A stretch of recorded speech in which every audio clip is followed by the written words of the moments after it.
杜洪指着沈燕吼：“你那堆旧电池要是炸了，全岛都得陪陪葬！”沈燕站在旧电池组旁，雨水沿帽檐滴落。他抬手慢慢抹去脸上的水，手指按下组开关，灯亮了。外边有人喊：“沈燕开灯！”沈燕，开灯啊！那些店里全是老人和孩子，黑的什么都看不见。冷库再停半小时，今天刚上岸的货全完了。沈燕深吸一口气，闭眼半秒后猛地睁开，手指扣住开关边缘。沈燕站在监控屏前，双手撑在操作台边缘。阿海浑身湿透，撞开门冲进来。燕哥，杜洪的柴油机没起来，他说燃油不够，让他再等等。陆逢一向如此。等，南屿岛已经等了太久。阿海推门进来，看见沈燕停在半空的手。沈燕，你别乱来！你那些旧电池都是破烂，真出了事你担得起吗？半年前，他也是这样站在人群前，笑得整个码头都能听见。沈燕冷静地说：“阿海，按预案分区供电。”喂！沈燕看向杜洪，嘴唇缺动。你说我捡破烂，那今晚就让你看看破烂怎么就一座岛。沈燕手指按下开关，动作干净利落，没有一丝犹豫。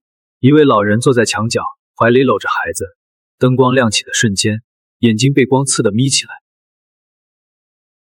半年前的码头边，沈燕背靠缆桩坐着，眼皮缓缓耷下去，头往旁边一歪。阿海看见了，从码头远处跑过来，脚步停住。再醒来，沈燕躺在一张铺了麻袋的旧木板上，眼皮动了动。是阿海救了沈燕。码头工人剩的，别嫌弃。沈燕伸手接过饭盒，手指僵直地掰开一次性筷子，问阿海：“你救的我，算不上救。你晕在码头边，浪再大一点，人就得滚下去。我叫阿海，平时在码头搬货，这里以前抽水用的，虽然破，但能挡风。”沈燕把一口饭咽下去，筷子停在半空，没有继续夹菜。阿海笑容收起，去看泵房角落那堆废品。阿海对沈燕说：“这些都是废品站不要的，别碰，脏。”那不是垃圾，至少对沈燕来说，不全是。第二天，码头冷库突然跳闸，找杜洪啊！他不是有柴油机吗？沈燕站在人群外围，走过去，脚步停住，眉头轻皱，嘴唇抿着，表情从疲惫变成警觉。杜洪和他的发电机来了。临时供电可以，今晚风大，油价也涨了，费用按双倍算。双倍比上个月才涨过。你可以不用，反正坏的是你的货，不是我的。沈燕站在人群外，听到这句话时，肩膀微微绷紧，提着工具包袋子的手攥了一下。阿海告诉沈燕，他叫杜洪，岛上大半柴油发电机都是他家的，台风季一停电，大家就只能找他。沈燕问阿海，岛上没有别的发电机吗？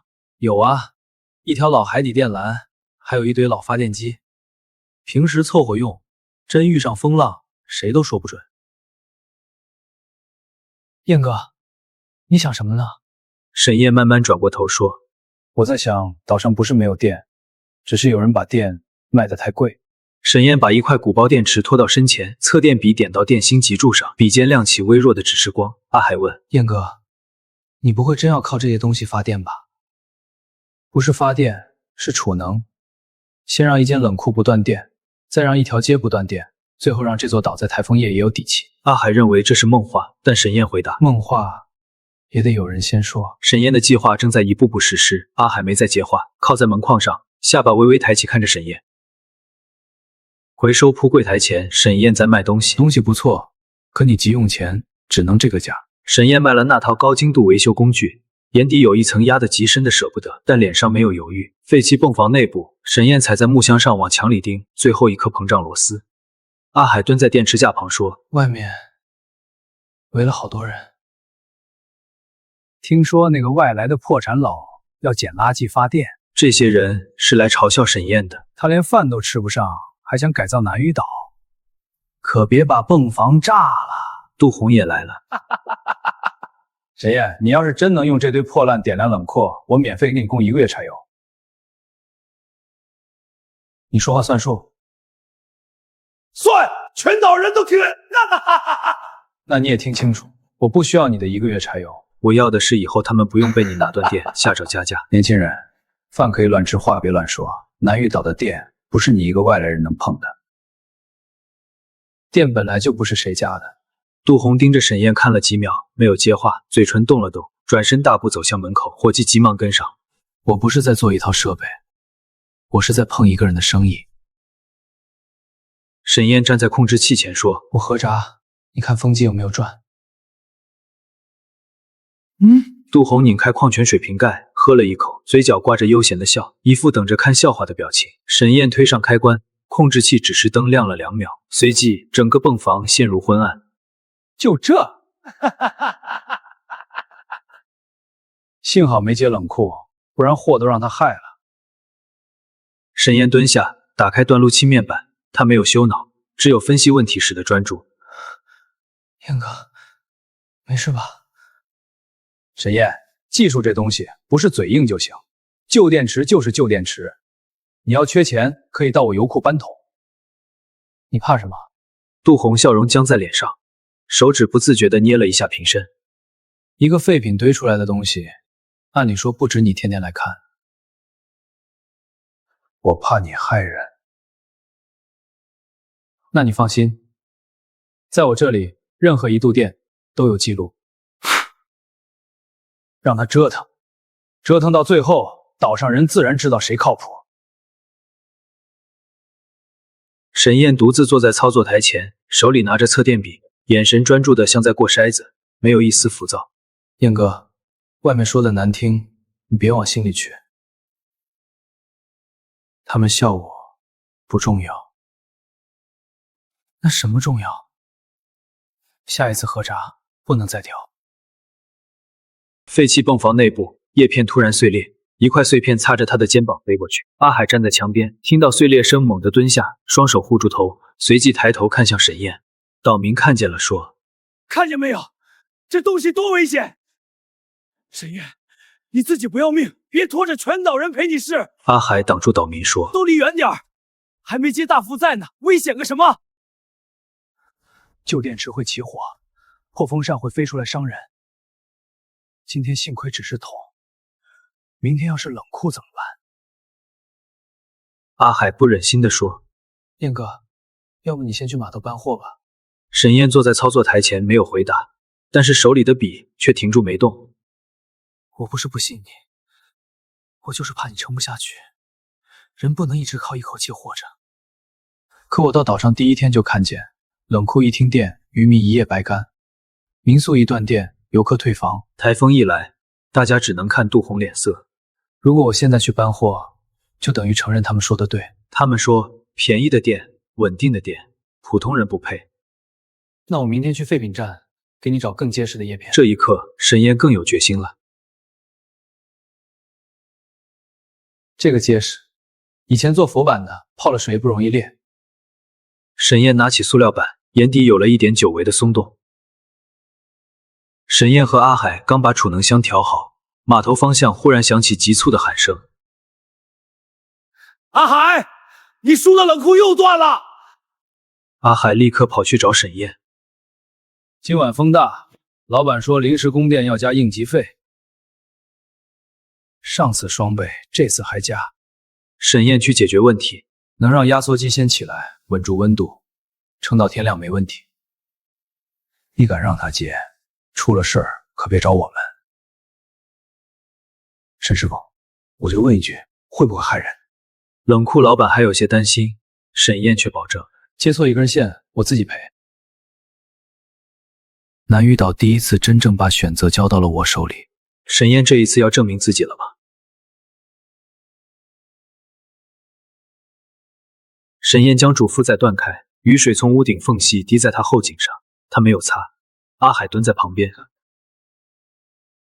沈燕拧紧最后一个端子，转头看了阿海一眼，说：“看灯。”阿海猛吸一口气，憋住，手电筒的光柱定在灯管上，纹丝不动，整个人像被冻住。沈燕合上开关，手指没有立刻离开，停在开关上方1寸，肩膀微微绷紧。1秒、2秒、3秒，冷库顶上的灯管一排排亮起，白光照亮整个空间。真亮啊！亮了，我就说能亮。那声音对别人来说只是嗡鸣，对我来说是从泥里爬出来的第一口气。沈师傅，这是安装费，今晚要是你，我这一仓会全完。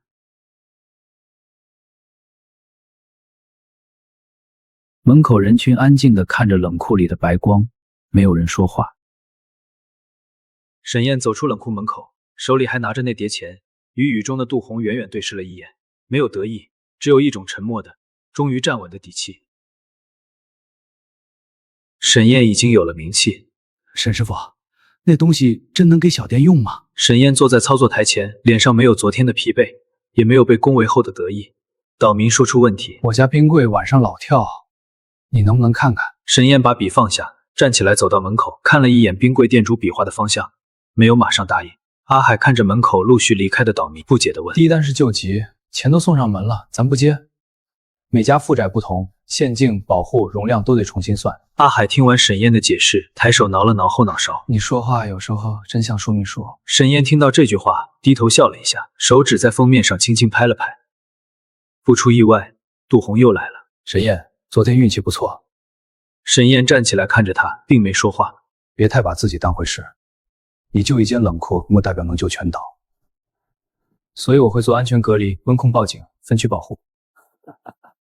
我听你讲，你先有资格再说。点亮冷库的时候，资格不是你给的，是设备给的。杜红没有再接话，侧头丢下一句话，然后头也不回地走了。南屿岛不是靠嘴硬活的，风一大，你就知道谁才靠得住。民宿老板许晴来了。你是沈燕？沈燕听到声音抬起头，眼神从拆解工作的专注切换到打量来人的审慎，说：我是。我叫许晴，开民宿的。他们说你用旧电池点亮了冷库。准说是经过筛选、重组保护后储能箱。我不懂这些，我只问结果。你能不能让我民宿夜里不断电？要看负载。我不是来碰运气的。我知道你现在缺客户，我也缺稳定供电。如果能成，我负责服务和沟通，你负责系统。但我有一个条件，安全记录必须公开，收费规则必须清楚。南屿岛人被临时加价吓怕了。那我也有一个条件，试运行期间，如果出现问题，你不能为了差评隐瞒。成交。沈燕蹲在许晴民宿后院配电间，手指在控制器屏幕上滑动。阿海挤在配电间门口，弯着腰看沈燕操作。有了沈燕的帮忙，许晴安心了许多。墙上的挂钟指针划过10点，老电白的变压表轻微波动了一下。重台打印机平稳吐出一张入住单。许晴拿起对讲机说：沈燕，客人没发现。许晴和沈燕正在计划着什么。发现不了最好。一位游客发了视频，说南屿岛昨晚风很大，林总短得像船舱。评论里有人问是哪家民宿。地域的负载曲线还要再优化。许晴被沈燕的话笑到了。沈燕，你有时候真不适合做营销。没事儿，我会喊。我们燕哥的店风再大也不灭。别乱喊。不，这句话能用。沈师傅，我家那个冰柜和老跳闸的电表，你能不能也看看？南屿岛开始认真看我了。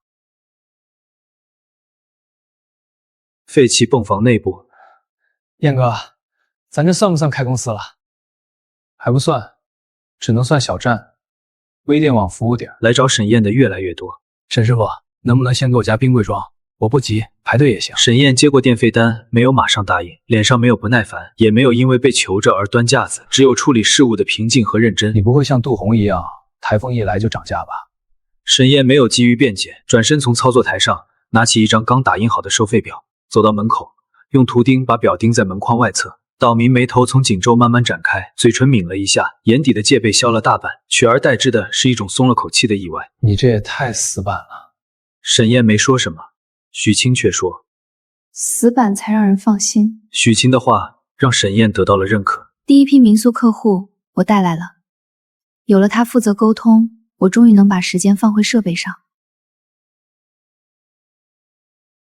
傍晚时分，沈燕察觉泵房外的异常动静，配通过备用监控发现有人偷拍接线面板，新的潜在威胁悄然浮现。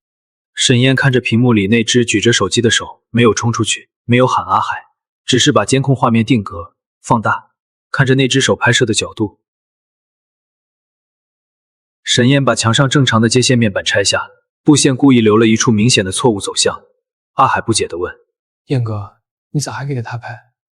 沈燕有自己的计划，他想学，就让他学错的。许晴走过来说：你也会坑人。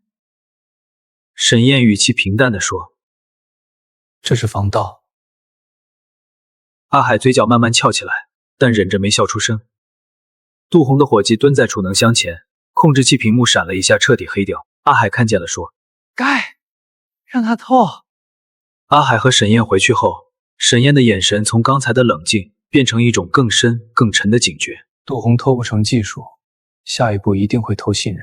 岛民拿出一段恶意抹黑沈燕的视频，你们看这个，旧电池说跳就跳，这要接了冷却还得了？许晴也说，传播很快，民宿客户也有人问。沈燕拿起手机，没有怒，脸上一片沉静。正常，急没用。阿海冲出来说要去找杜红算账。沈燕说：你找他，他就有新话题了，说我们心虚，说我们威胁人。沈燕做出一个决定，公开，能公开的都公开，让每个客户知道，安全靠的不是我拍胸口，是系统自己会背景，会断开，会留痕。我来做说明。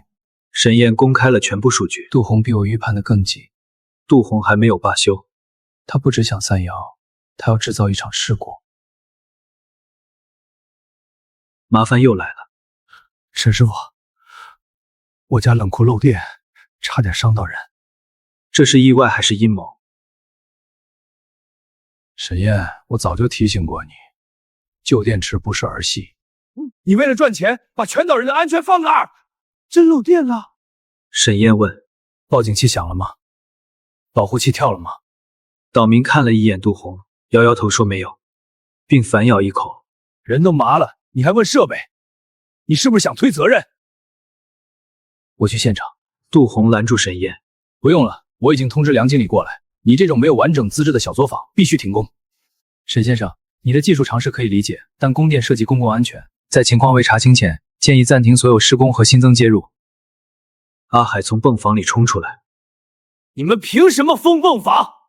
梁经理眼神冷的像在念一条法律条文。为了安全，各种表情在人群里晃了一下，最后都变成沉默，没有人敢反驳安全这两个字。但沈燕还有准备。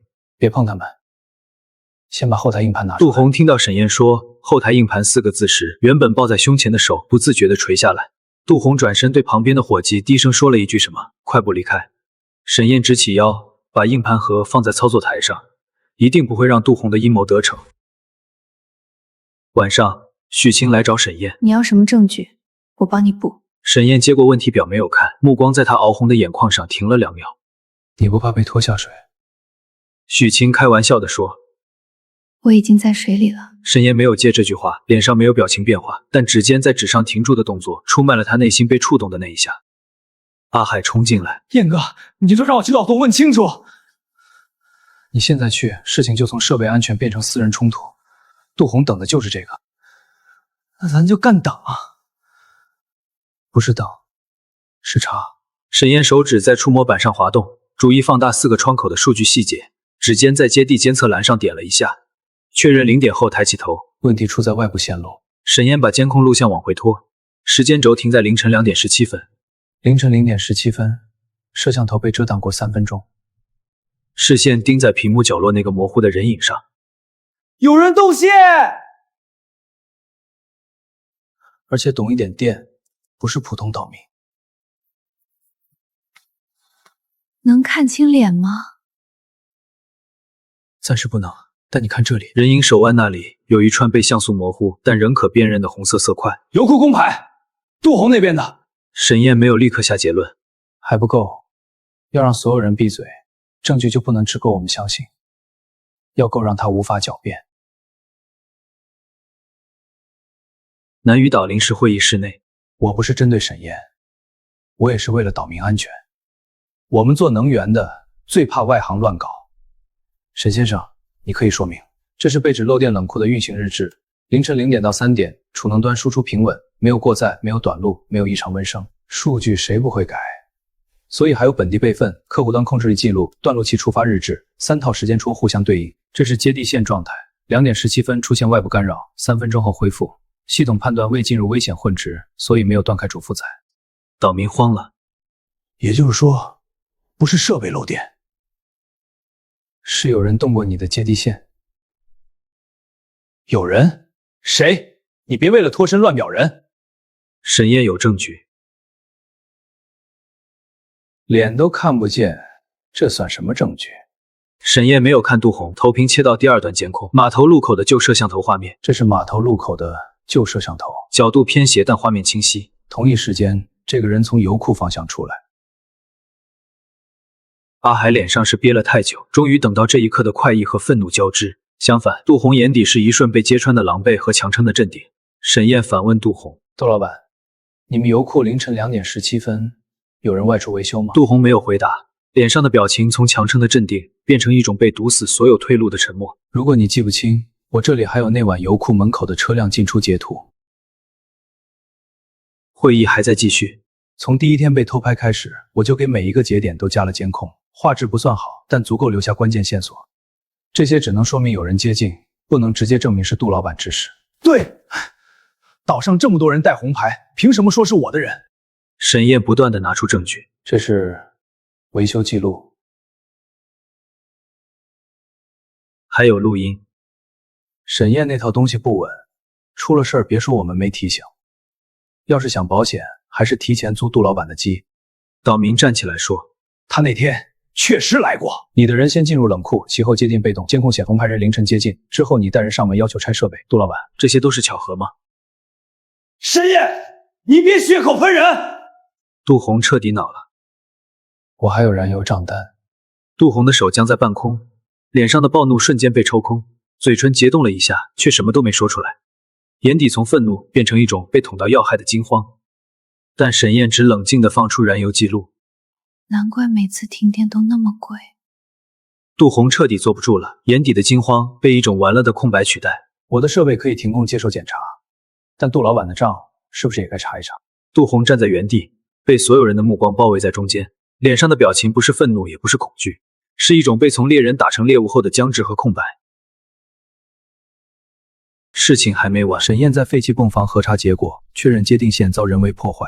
阿海也走了进来，警示带已经被撤走，泵房里只剩下被验证后的安静和冷意。阿海走过来，突然喊道：“杜红的临时工都招了！”原来是因为电脑屏幕上写着听老板意思，想给沈烨一点教训。有人要见我，叫周主任。周主任又来查我们的。周主任是海岛发展集团主任。系统稳定运行多久了？沈烨如实回答：冷库21天，命苏17天，码头照明刚接入3天。周主任脸上仍是那种不露声色的审慎。可复制到几个节点？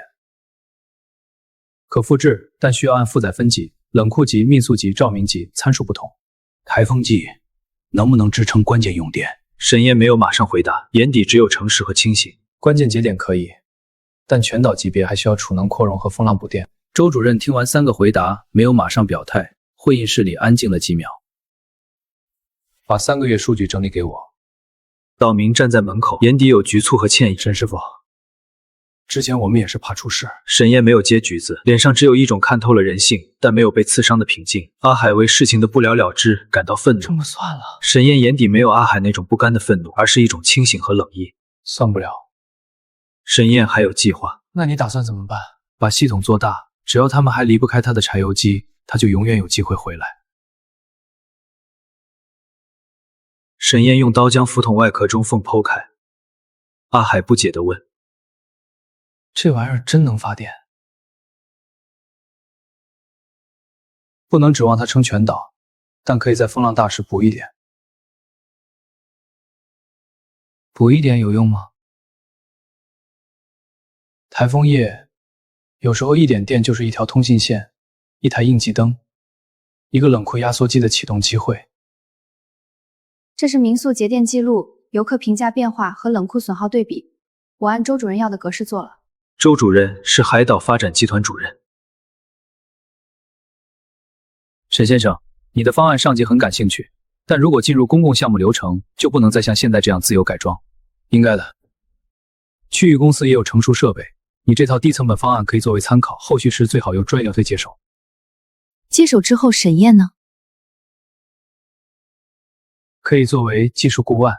梁经理，如果成熟设备能解决南屿岛的问题，为什么之前一直没解决？梁经理的微笑淡下去，嘴角的弧度慢慢收直。因为贵，因为慢。南屿岛需要的不是漂亮采购表，是台风夜真能亮的灯。梁经理沉默了几秒，语气也变得冷漠。希望你在评审会上也能这么说。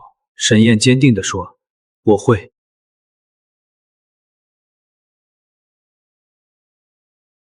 南屿岛浅水区，一口见风影。沈燕蹲在岸边临时操作台前，眼睛紧盯着屏幕上跳动的发电曲线。沈燕看着屏幕上稳定的小电流数值，直起腰，抬起右手朝海里的阿海竖起大拇指。阿海脸上炸开狂笑：“成了！”许昕看向沈燕，好奇地问沈燕：“这就是你说的台风应急补电？”出版不能硬扛中心风力，但可以在外围风浪中补能。关键是分不时。像南屿岛的人，以前大家都被一条老电缆和几台柴油机绑着，现在你把电分散到冷库、民宿、码头、避险点，一个点出问题，其他点还能撑。沈燕说许昕比阿海懂得快。阿海上来开玩笑说：“我听见了啊！”许昕看到沈燕的表情变化后，弯下腰凑近屏幕看了邮件内容，脸色也沉下来，问沈燕：“梁经理，没关系，你有备用方案吗？南屿岛最不缺飞船。”沈燕前方的路还有坎坷。阿海每天跟我泡在废船堆里。燕哥，我现在真像捡破烂的，不是油味就是海腥味儿。捡得明白，就不是破烂。许昕把这句话记了下来，以后可以做成宣传语。别乱来，我让他别乱来，他没有听。几天后，他把3个月数据整理成一份完整材料，每个数字后面都有原始记录。这份材料通过周主任的渠道传到了海岛发展集团。那天晚上，周主任给我打了电话。沈燕，我下周来南屿岛看你的系统。我握着手机停了2秒。我不看演示片，也不听口号，我看真实运行。正好，我也没有演示片。省级来考察，燕哥，咱要起飞了。周主任来，梁经理一定也会来，杜红更不会闲着。我看着墙上的节点图，那就让他们都来。南屿岛的风终于把沈燕的数据吹出了小岛，可风越大，浪也越高。周主任来岛前一天，梁经理让我先把评审要求送过来。梁经理先到了，他没有进泵房，只让助手送来一份评审要求，每一项都合理，每一项也都能卡死人，让阿海看得头大。这不是故意为难吗？咱一个泵房哪来那么多文件？能补多少补多少，流程不是坏事儿，坏的是拿流程当绳子。我整理技术文件，许昕整理客户材料，阿海带人加固外部线路。那一夜，泵房灯亮到很晚。半夜供应商又发来消息说，储能柜需要的备用断路器临时无法发货，能用的先做备用，不合格的一律不用。万一明天展示时坏了怎么办？坏了就现场换。沈燕，你有没有想过，要是这次失败，你会怎么样？失败我当然想过，可我已经不是刚来南屿岛的我。我说，那就把失败原因找出来再改。不是难打垮，是已经垮过一次，知道摔下去也还能爬起来。阿海冲过来，有人动过。沈燕脸上只有冷下来的专注。没剪线，只拔松了一个备用接口。许昕说道。这次不是杜红的人，手法更干净。沈燕却说，梁经理不一定亲自动手，但他身边有人知道怎么制造流程性失败。我去找他。沈燕拦住阿海，谢秋。阿海被按住，胸口起伏，眼眶发红，眼底全是不甘。又燃。沈燕脸上没有情绪波动。不是燃，是顺序。先保证明天能亮，再让他们解释为什么亮不了。接着巡查几个示范节点。码头灯塔正常。许昕民宿正常。冷库群低温保障正常。避险点预留接口，正常。天快亮时，沈燕回到泵房，发现许晴给每个人都煮了姜汤。燕哥，我以前搬货累归累，心里不怕，现在我怎么老觉得有人在暗处盯着咱？因为我们走到他们不想让我们走到的位置了。你会把昨晚的事说出来吗？会，但不是一开始。为什么？先让系统说话，等他们说系统不可靠时，再让证据说话。这一次，周主任和梁经理一起来了。我带他去了许晴的民宿。这些数据谁记录的？我，原始聊天记录和平台后台都能核。那天正好有游客在退房，前台灯光稳定，网络正常，储能柜藏在后院，不吵也不显眼。第二站是冷库。以前我也怀疑过沈师傅，现在我只认一个事儿：货没坏，电费也降了。以前我也怀疑过沈师傅，现在我只认一个事儿：货没坏，电费也降了。周主任点头，没有夸。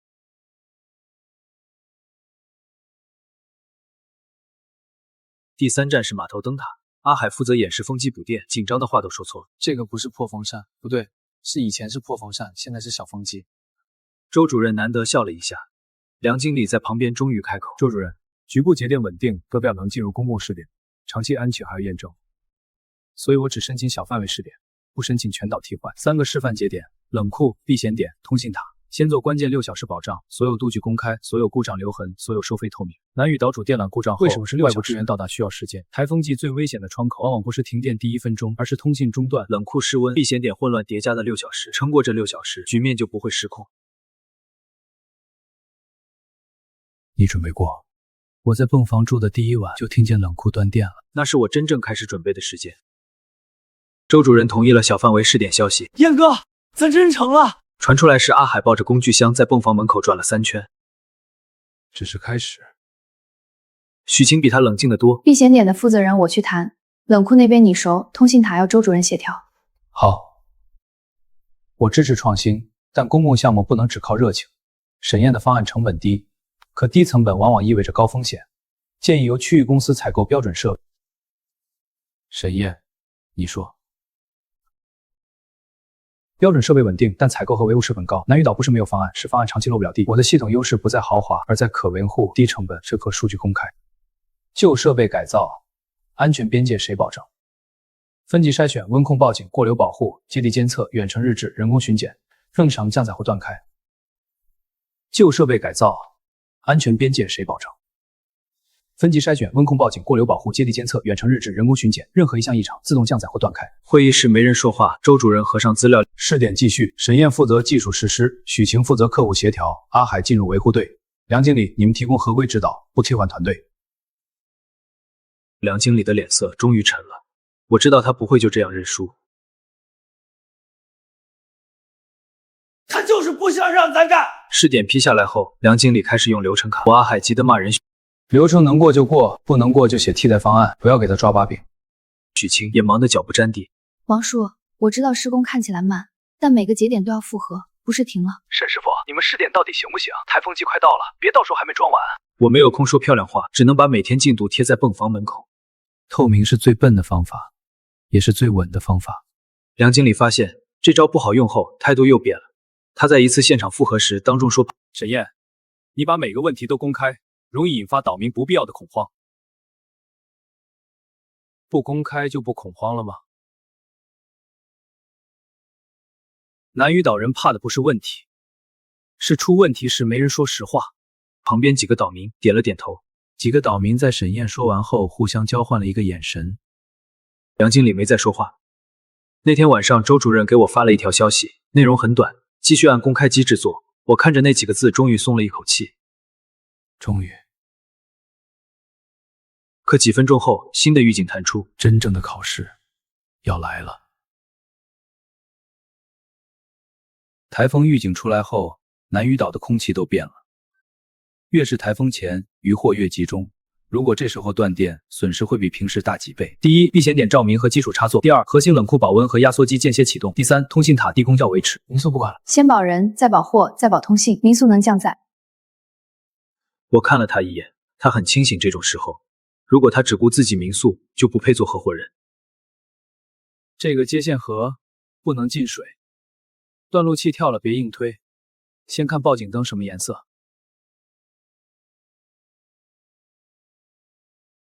晚上我去油库查对接接口，正好看见杜红的伙计在搬油桶，他们看见我立刻停住。我扫了一眼出库，单数量不对。沈燕，你现在连我油库也管？台风应急燃油是公共备用，我卖的最好别动。如果主电缆真断，杜红的柴油机未必救得了场。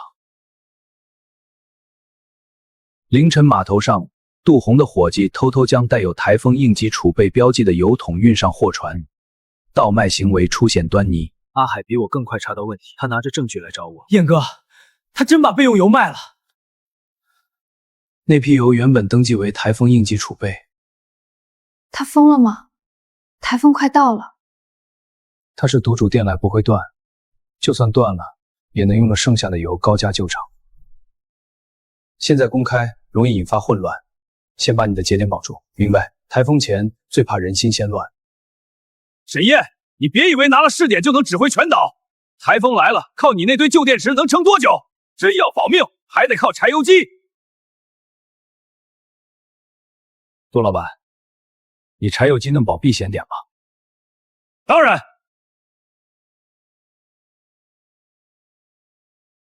燃油够吗？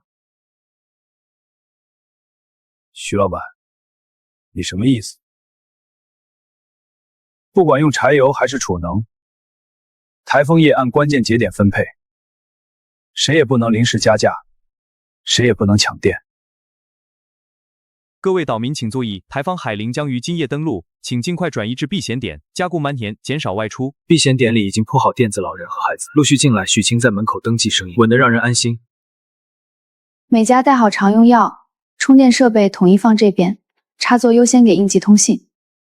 我站在控制屏前盯着主电缆，他像一根疲惫的神经，时不时跳出报警。周主任也到了现场。最坏情况，主电缆断，柴油备用不足，通信塔电池撑不过2小时。怎么分？避险点照明和通信优先，冷库只保核心舱，其他舱进入保温状态，民宿和非必要商业全部降载。按你方案来。周主任，把这么大责任交给沈燕，是不是太冒险？舆论和安全责任都很难处理，建议保守一点，等区域公司支援，按沈燕方案执行。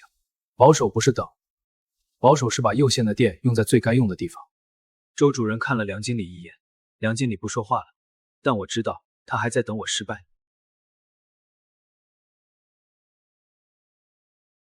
我先讲清楚，真全岛停电，别指望沈燕那点玩意儿，到时候还得我的柴油机顶。周主任问杜红：“你的备用油够几个小时？”眼神闪了闪。够用。我把手里的笔放下。具体几个小时？调度需要数字负载多大油耗，多少能撑多久，必须明确。沈烨，你别拿你的规矩管我。台风夜，谁的设备接入公共保障，谁就要接受调度，不是管你，是保岛。现在不是争执的时候。沈燕，你的微电网最多也只是关键节点保障，不能夸大作用。我从没说能保全岛正常生活，我只说能争取关键6小时。6小时？你以为拍戏呢？6小时够避险点稳定，够冷库不失温，够通信塔发出求援。6小时？你以为拍戏呢？6小时够避险点稳定，够冷库不失温，够通信塔发出求援。也够岛民知道谁真的在做准备，谁只会临时加价。杜红脸色铁青，周主任敲了敲桌面。停止争论，沈燕负责关键节点调度，杜红提供柴油机实际燃油数据，梁经理协助安全复核。就在这时，外面传来一声闷响，灯闪了一下，我的对讲机里传来阿海的声音：“燕哥，主电缆报警升级了。”为保障南屿岛台风期间关键节点供电，沈燕团队自愿承担微电网设微云责任。这不是把锅全扣我们头上吗？那杜红柴油机如果启动失败呢？区域公司支援如果不到呢？梁经理没有回答，我接过。阿海急了，燕哥，我没有立刻签，而是在责任书下面补了一行字。沈燕写完最后一个字，笔尖抬起来，文件空白处多了2行手写字。你这是修改文件？周主任点头，加上梁经理无话可说。我当然怕设备撑不住，怕判断错，可我更怕回到半年前。我签下名字时手很稳。阿海，进入台风应急模式。收到。许晴，避险点按名单分区，非必要插座全部断开。明白。冷库群准备降载。蓝雨岛的夜提前黑了下来。暴雨落下来的时候，像整片海倒进了岛上。我和阿海冒雨去做最后并网测试。避险点门口，叔叔，晚上会不会很黑？有个小女孩抱着玩偶问我。会黑一下，但不会一直黑。她点点头，把玩偶抱紧那一刻，我忽然觉得肩上的责任重得具体。不是项目，不是数据，不是证明自己，是一双双在黑夜里等灯亮的眼睛。我打开外壳，发现一个备用模块被拔松卡扣断裂。先换，现在不抓人。现在抓人，通信塔真断了。我们用备用模块替换，重新做防水，封装雨水，顺着我的额头往下流，模糊了视线。阿海把手电咬在嘴里，双手帮我压住接口。10分钟后，通信塔低功耗模式恢复正常。我对着对讲机说：“通信节点完成。”许晴那边立刻回复：“避险点人员已登记完，照明等待切换。”周主任的声音随后传来：“主电缆波动继续加大，所有人撤回安全区域。”像南屿岛最后的脉搏。我抬头看了一眼塔上的红灯，它在雨里一闪一闪。沈燕，你还真拼命。我脱下湿透的手套。你要有空说风凉话，不如去确认你的燃油。杜红脸色一沉，少拿燃油说事。主电缆要是真断，我的柴油机照样能起，但能撑多久？多久？主电缆电压急剧下跌，屏幕上的绿色线条猛地沉下去，随后变成红色。对讲机里传来乱糟糟的声音。码头灯灭了，冷库报警，避险点闪了一下。所有节点切应急供电，避险点优先。收到，梁经理询问。我的机马上启动。杜红，报告启动时间。老板，油不够，大机带不起来。虽然风声很大，可控制间里每个人都听见了杜红的脸瞬间失去血色。我没有看他笑话，因为现在不是打脸的时候。我按下避险点供电开关。阿海，盯电压。收到。周主任的声音沉下来，屏幕上避险点图标由红转绿。南屿岛最黑的一夜正式开始。全岛黑下去的速度比任何人想象都快。刚开始只是几盏路灯熄灭，接着民宿区没了光，避险点里有人尖叫，几秒钟后，在全岛黑透的背景下，那点光像火一样炸。不要慌，大家保持冷静。我的微电网切入，避险点的灯先亮了。避险点稳定，人群安静下来了。明白。插座管控，手机充电轮换，热血器断开。1号冷库温度正常，2号冷库器请求接入，3号后尾楼在吵。我看着总负载，先保1号和2号核心舱，3号进入保温不接压缩机。凭什么不接我？我的货也值钱。现在不是谁嗓门大谁用电，所有冷库按温度、货量和保温条件排序，记录公开，谁有异议天亮看数据。那边安静了几秒，阿海说：“燕哥，我按表执行。”我知道这很残酷，但台风夜的电不是无限的。他原本等着全岛求他，现在全岛正在听我的调度。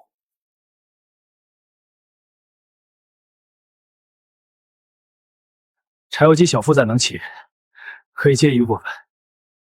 能接哪些？先接我这边熟悉的几家冷库。熟悉的几家，还是愿意付高价的几家？沈燕，你别趁机抹黑我。那你解释一下，应急燃油为什么少了40%？杜红像被人掐住脖子。梁经理立刻说：“现在不是追责的时候。”我点头，对，现在是调度，所以杜红的柴油机不进入公共主调度，只作为局部备用，接入前必须报负载和油量。你凭什么决定？周主任冷冷开口。凭你报不上油量。我没有继续逼他，因为冷库负载开始上升，我切换策略，冷库压缩机改间歇启动，错峰5分钟，空信塔准备未重启。阿海回应。冷库执行。许清说，避险点稳定，有老人需要联系家属。这样冷库风险会增加，冷库损失是钱，通信断了是更大的风险。按沈燕说的做。我按下通信节点，重启屏幕上的红点，开始闪烁。如果通信不恢复，南屿岛在外界眼里就是一片黑。避险点的灯亮着，人的心就不容易散。许清他站在登记桌前，一遍遍重复规则。先给需要联系家属的人充电，每人5分钟，老人和孩子优先，热水等通知，不要私接插排。有人不满，许清没有吵，只指着墙上的分配表。所有人都一样，你要插队就把名字写到公开记录上。那人立刻不说话。规则有时候比劝说有用。